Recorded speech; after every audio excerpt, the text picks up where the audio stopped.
Monica, the operations specialist up in the Student Life office. Welcome back to another episode of Cooking with Student Life. So today is actually our first snowstorm of the season, so we are going to do my tradition for a snow day. So we're going to do Crock Pot Hot Chocolate. It's super easy and it's the most delicious hot chocolate I've ever had. Can't go back to packets after this. So just a few ingredients. You'll need heavy cream, whole milk. You can use any milk, but I do recommend whole milk because it gives you that creamier taste. Cocoa powder. Typically I use regular. You can use dark as well. You can do a combo. I think we'll try a combo today, see how that comes out. Vanilla, semi-sweet chocolate.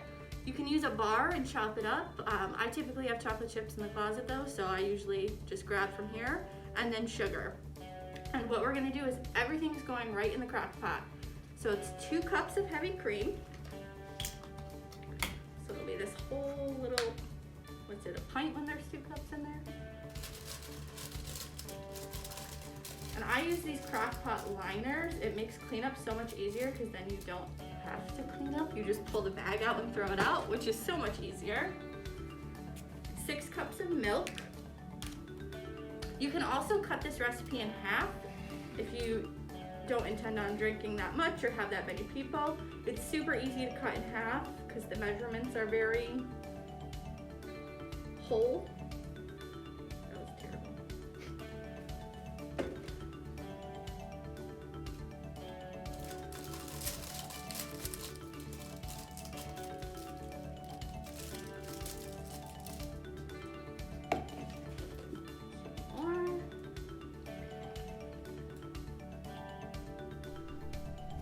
A 1/4 cup of cocoa. I think I'm gonna do half and half. So a 1/4 cup is like 4 tablespoons. So we'll do half and half.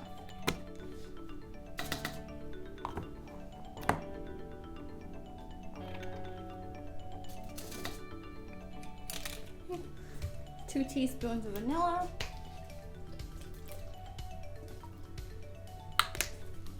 Half a cup of white sugar.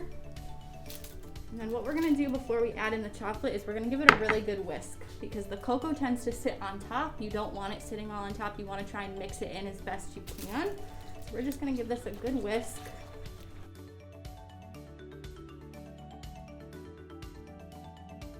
There we go. And then we'll just pour in our chocolate. Pop your cover on, and you can either do this on low for 6 hours or high for 4.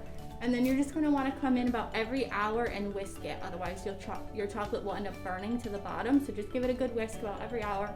Set your phone alarm, or if you've got like an Alexa or Google, tell her to remind you. And then after that, you're ready to serve, and you can do any toppings you want: whipped cream, peppermint, marshmallows, whatever floats your fancy.